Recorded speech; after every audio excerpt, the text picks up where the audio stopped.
Well, this is Steve with a different chick farm and orchard. I thought y'all might enjoy a video of our Rhodebars. Rhodebars, in case you don't know, are a auto-sexing breed. As you can see, the roosters have a double barring pattern, and the hens have a single bar. And you get a red hen and a very barred rooster. They're beautiful. As you can see, they are active foragers. We just moved them into this room because the place where we had them in the back of the barn is the old section of the barn, and we've got some rot going on, and so we've had some roof issues. We went back there to fix it the other day, and that section's unfortunately too far gone. So we're going to have to tear that down this fall, and we will probably build it back to our standards either this fall and winter or next spring. But the Rhodebars are just wonderful breed. This is our second round with them on the farm. We actually years ago got into some extremely rare breed birds. We always dealt with rare breed, but we got into some extremely rare breed birds, and in that case we let the Rhodebars get gone. We sold the whole flock, and we have decided we wanted them back, along with Bielefelders. We're building us a Bielefelder flock. And as you can hear, the Rhodebar has a beautiful crow. But we're building us a Bielefelder flock and a cream leg bar flock. Those are auto-sexing breeds also. And we have 55 flowery hens.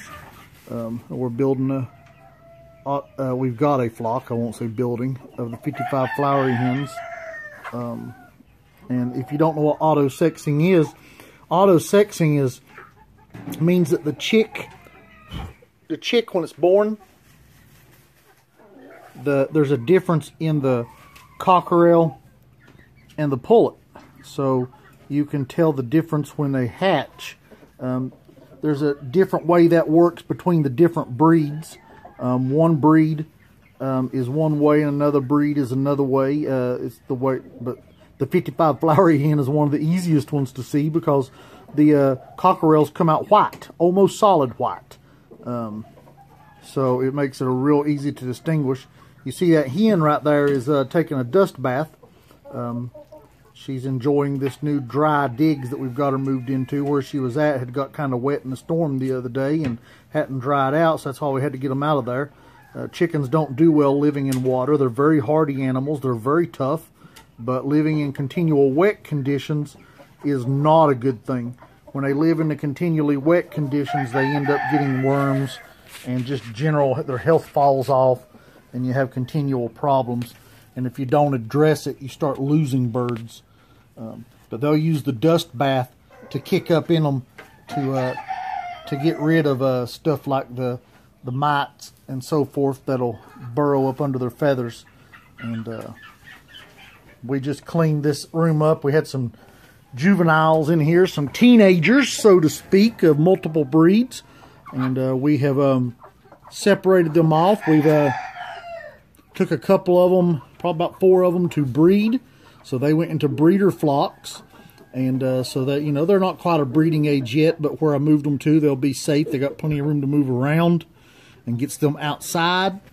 And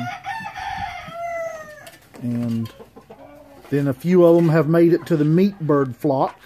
Yes, we do eat our excess roosters. Otherwise, we would have so many on the farm that we wouldn't be able to raise chickens. So we enjoy raising chickens, and we do eat the meat, and enjoy it, and we try to raise them as humanely as possible. That's very important to us, that they have a better life with us than they would on a factory farm. We care for our animals. Not that we're perfect, but we care for our animals, and we try to take care of them. That right there is that'd be a juvenile Rhodebar rooster that we picked out to let him grow out and see how he looks. I like to keep one in reserve. As long as they get along with each other, it'll be okay in here. And we really like them waterers. We switched to that water about 3 or 4 years ago. We get them locally at Mize Farm and Garden here, but you can buy them about anywhere. But that waterer works real well the way it's designed. I'll take you on inside the coop. This is a horse barn in case you got any questions. When we bought the farm, we're not into horses, so we have turned the stalls into places to raise chickens. Usually they end up outside. The Rhodebars just haven't got a home yet. We're starting on a new coop right now, but sad to say the Rhodebars probably won't get the new coop. They'll probably have to wait till the next one gets built. But we're starting a new coop that's going to be about 6 foot by 12 foot, including the run. The whole run will be roofed, metal roof, and give them plenty of room to get out and move around for the what we're going to put in there. But we use what I was saying was we use the cinder blocks so we can do a deep litter method in here. We just cleaned this out and got most of it out, not all of it, most of it, and transfer it to the garden. The stuff that was on the bottom was extremely fine, well composted, and this will be too.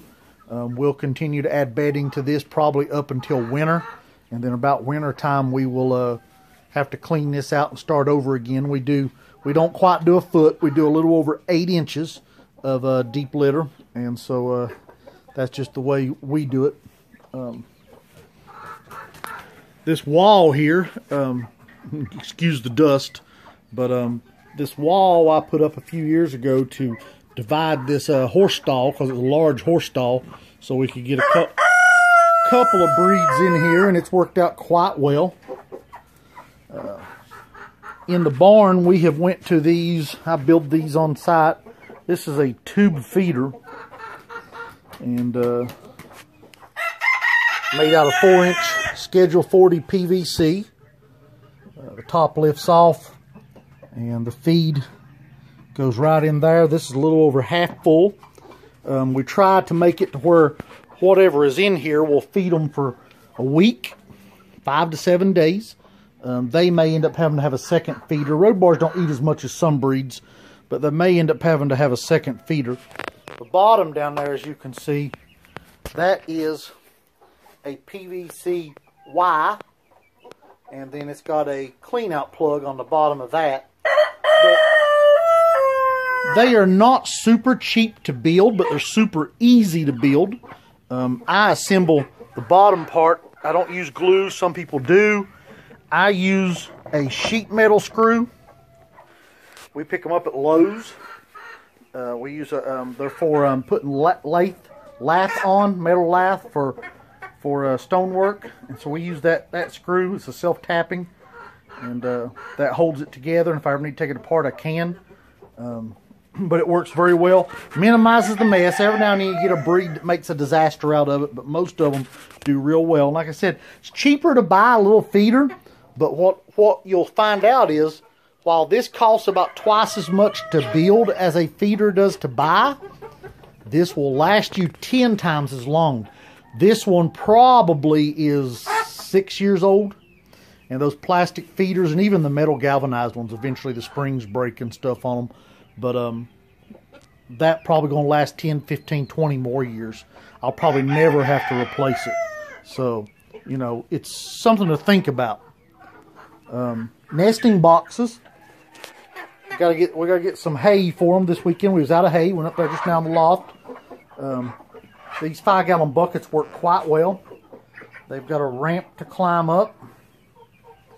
And right in gives them 2 nesting boxes. We'll get some hay in there. Hopefully they'll use them. I'll show you over here. This room hasn't been cleaned yet, but that's a job for tomorrow. These are just miscellaneous juveniles. We've got the white one there is a white breast.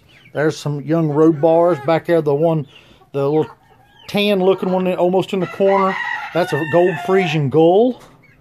There's a couple of small Rhodebar. Those are roosters, by the way, cockerels. We got some ice bars and some blue and black and blue-black splash marins. And I see a couple of black copper, actually 3 black copper marins in here. That's probably a little Rhodebar pullet. Up here we got a little Rhodebar up on the roost. And we got a small tube feeder in here for them. We usually only keep about 6 birds in this room, 4 a lot of times. So we use that small feeder. So to supplement it, I've got a plastic feeder sitting in here right now. But these guys will be dispersed to various places. Let me interrupt myself. Right there is a cream-crested leg-bar cockerel. Pretty bird. We're saving him back for a spare breeder because I don't have an extra one. And there's a little 55 flowery hen rooster. But we use the substitute this little small feeder in here so they don't run out of food. We actually got 2 of them in here. That'll give them the ability to not run out of food in a day. I don't like my animals to be without food or water. We stay on top of it. And right here, this is one of my wife's favorites. We don't actually breed this. We don't actually breed this breed. But this is a Bantam silver-laced Wyandotte. Beautiful bird, beautiful bird. She's actually a full-grown hen. It's as big as she gets. She hangs out in here so she don't get picked on in our egg layer flock. But that's all she actually is an egg layer. But there we got another hen dust bathing. They're going to give them mites a rough way to go. And yes, for anybody that has noticed, we do have one too many rooster in here for sure. And one of them may go, but what we're doing with those 2 juveniles is we'll pick out the nicest one to keep. The other one will either get sold or will become supper for the family. Just the way things are. We gotta eat. We don't raise them just for the eggs, and we don't raise them just to sell chicks. We raise them so we can eat. And Rhodebar is a good sized bird. I didn't mention it, but the Rhodebar was actually designed with several quality breed birds in mind. But the one that most Americans know is the Rhodebar was designed off of, and that's where the name part of the name comes from, the Rhode Island Red.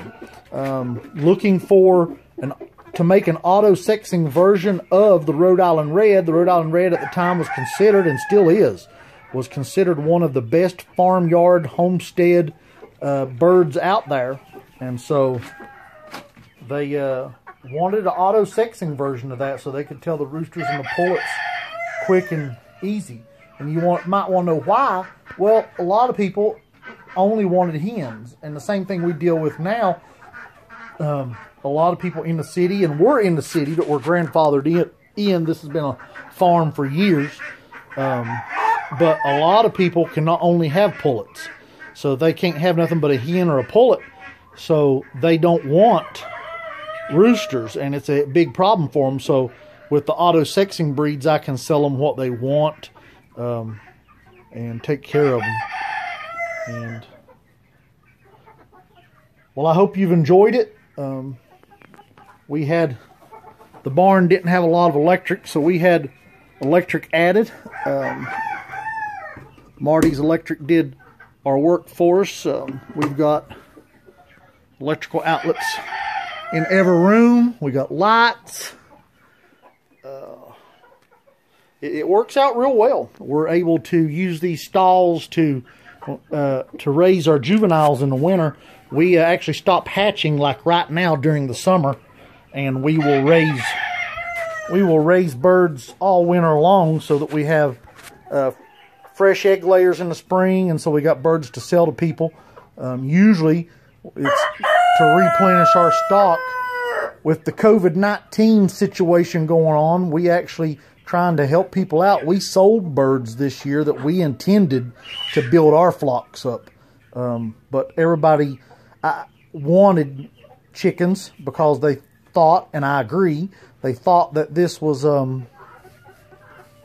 what needed to be done. And I've said it for years, that, and I'm not trying to golly gee, I'm not trying to preach or teach fear. I'm just trying to teach reality.